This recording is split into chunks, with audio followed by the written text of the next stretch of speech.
Welcome to the Drayway. We have a great show for you. If you're not a subscriber yet, please hit the subscribe button. We have a great show. Let's get started. Let's go.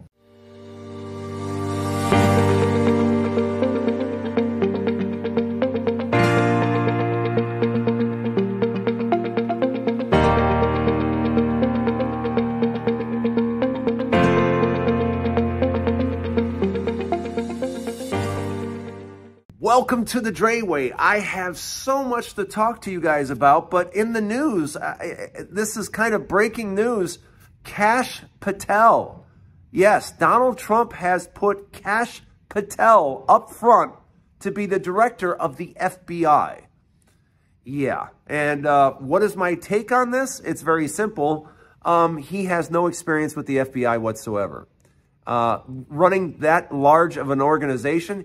And to be honest with you, you can actually see video of him talking about some of the things he thinks should be done with the FBI, including firing thousands of people for no reason whatsoever. Yeah, this is another example of Donald Trump just being dangerous. And that's kind of what I want to talk about, is just what a waste of time this all is. And I say it's a waste of time. We're putting Donald Trump in the White House, a nearly 80-year-old man. He's going to be in there well into his 80s, and we're putting him in the White House for what reason? You know, I mean, aren't we tired of this already? Didn't we do this with George Bush and watch him burn everything to the ground?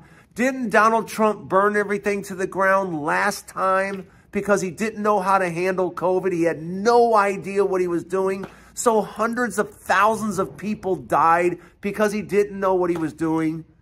And then what happens? Some Democrat has to come in, Obama or Biden, has to come in and fix everything. And then once things are fixed, we hand it back off to Republicans again. This is rinse and repeat. Rinse and repeat. I've been seeing this for 5-6 decades now. It's the same thing over and over and over again. When are we going to learn? When are we going to learn that after every single Republican administration, how many people end up going to jail because they're criminals? The Nixon, Reagan, Bush, Trump. Over and over and over again, Republicans get into the White House and they commit crimes. And we go, oh, I never, after Bush, I thought, who on earth would put a Republican in the White House again? For what reason? After seeing this total dipshit, George Bush, because he was so dumb, absolutely ruined our U.S. economy, because he had no idea what he was doing.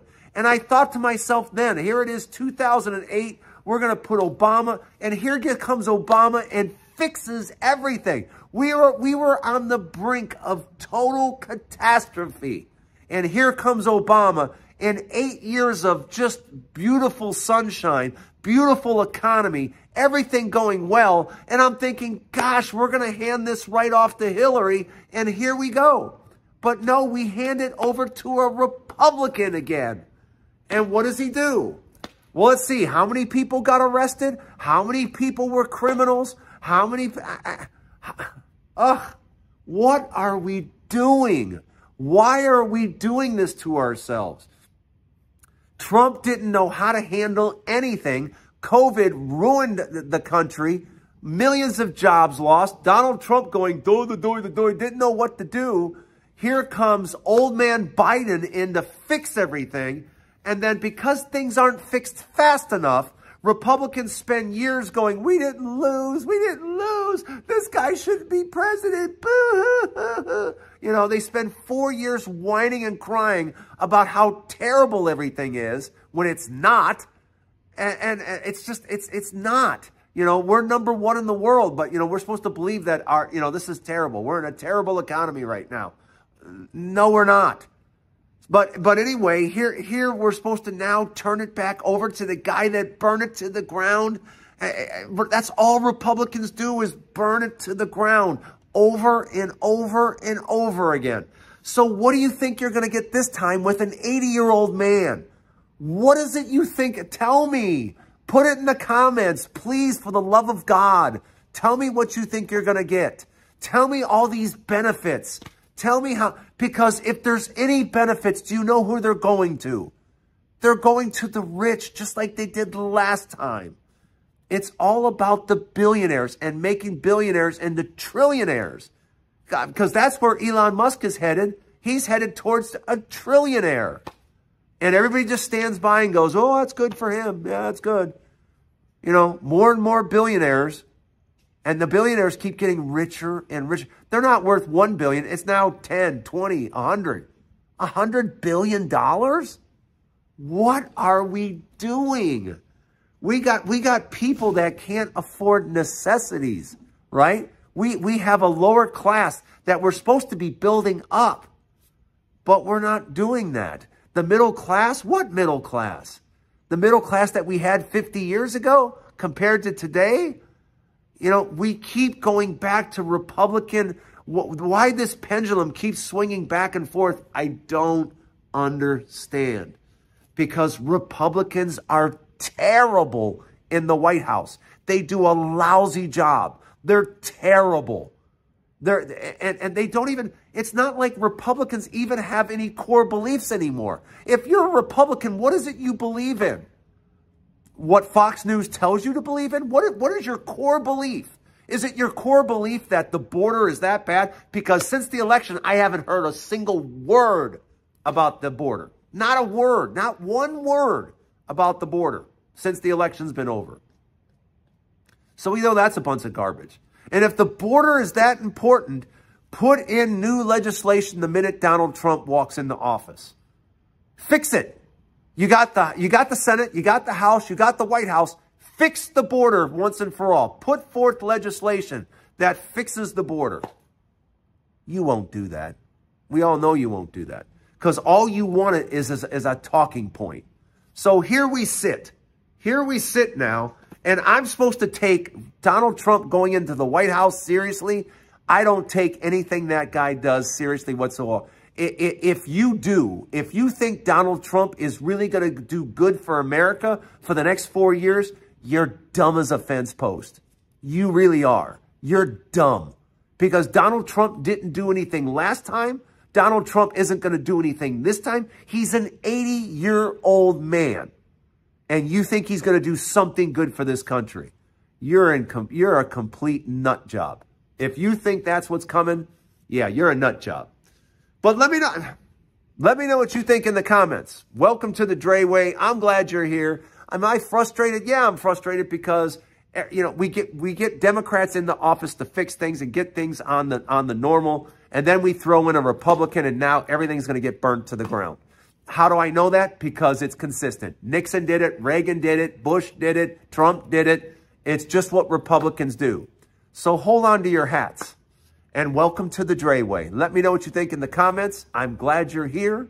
We have more to talk about. Stay right there. BRICS is suddenly in the news. BRICS, you know, BRICS is supposed to take over the almighty dollar. The BRICS nations, you know, Brazil and Russia and India and China, and South Africa, whatever, blah, blah, blah, blah. BRICS has been around for 15 years.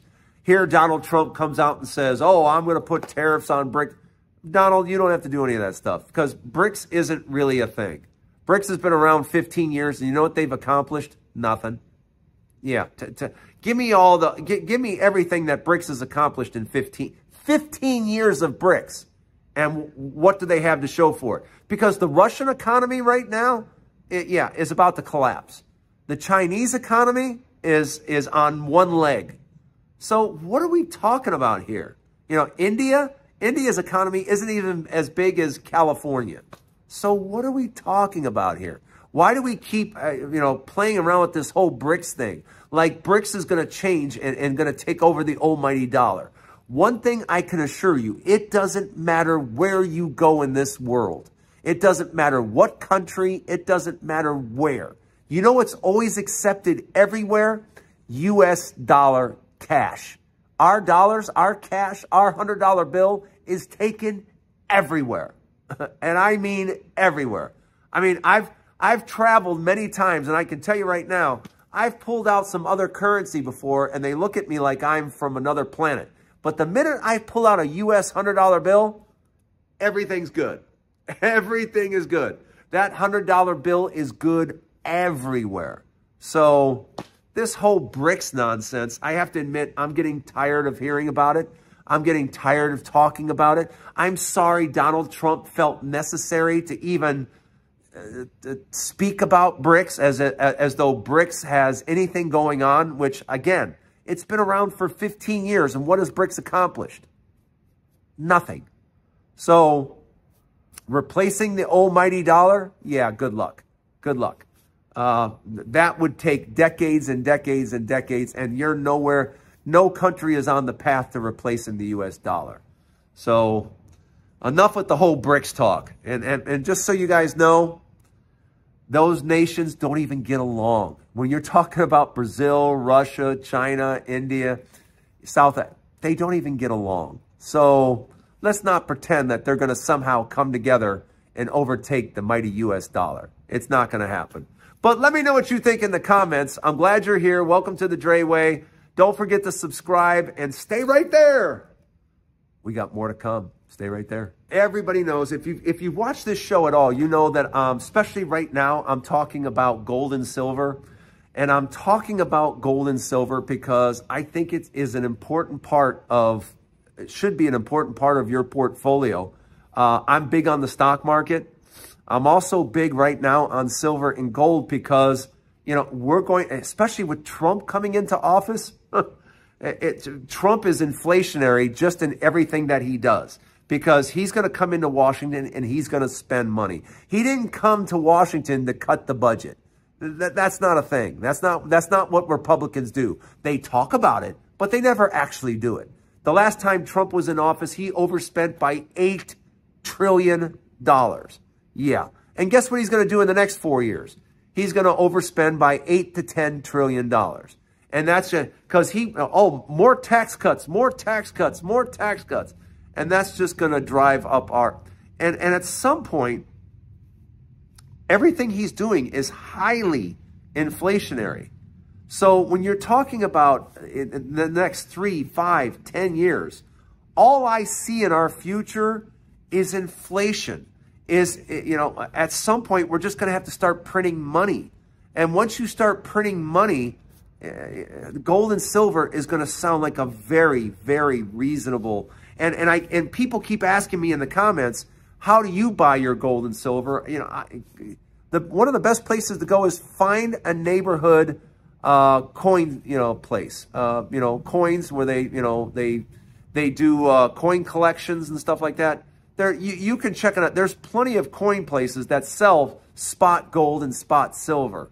And you can go there and buy gold and silver at spot price. And I just think that's a real good way to get started. And the main thing is get started now. You know, if you've never invested in gold and silver, start buying the bars. Start buying the 1 ounce bars of gold, the 10 ounce bars of silver. Start committing some of your investment dollars to gold and silver because over the next 10 years, you're going to do really, really well. Because what do I expect 10 years from now? I expect gold to be somewhere between, I would say in the next 7 to 10 years, somewhere between $6,000 and $8,000. At least $6,000 to $8,000 an ounce. That's what I would predict, based on everything I can see happening as far as from a spending standpoint. Our government just keeps wanting to spend money. No one's reining it in. So it's just going to be extremely inflationary. And I think, you should be looking at an investment like gold and silver. And the best way to get started in it is to go to your local coin dealer, make sure they sell gold and silver at spot price, and just start buying a little bit at a time. Put it in your safe at home and just tuck it away. And I've had silver and gold now I've owned for 40 years. So just take it for what it's worth. Start doing something for yourself. Start doing something that, you know, because inflation hasn't been a big worry in the past, but with what's going on in the economy and how we're just increasing our debt more and more and more, I think a hedge against inflation is a wise move.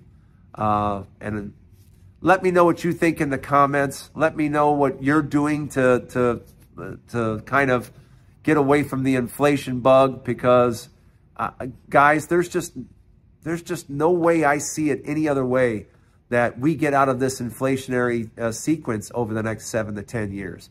If you think we do, let me know how in the comments. But as far as the eye can see, at least my eyes can see, I see a very inflationary time over the next 7 to 10 years. But let me know what you think in the comments. Thanks for joining me on the Drayway. Happy Sunday. There will be a new Drayway show tomorrow. Let me know what you think in the comments. Don't forget to like and subscribe, and have a wonderful Sunday. I'll see you guys again tomorrow. Thanks for joining me on the Drayway.